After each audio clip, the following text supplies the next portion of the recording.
Hi guys, good afternoon. May hapon sa talan. Ang ganda hapon sa lahat. So for this video, magluluto tayo ng laoy na may kasamang na may halong piritong isda. Okay. So masarap to guys. So ito yung sangkap natin. Meron tayong kalabasa, talong, okra, alugbati at saka malunggay. Saka lagyan natin to ng tanglad. So yan guys, napakululan tayo ng tubig. Nilagyan natin ng tanglad or lemongrass. And then after that, ayan, kumulo na siya. Lagyan na natin yung kalabasa natin.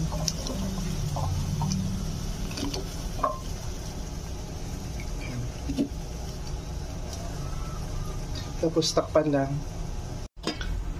Para lumasa yung isda natin. So lagyan na natin yung pritong isda. And then, takpan ulit.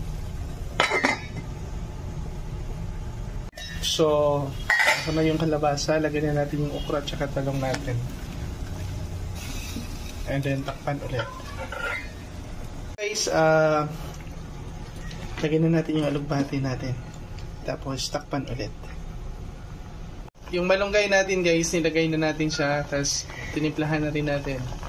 And then, okay na to. Tara, kainan na.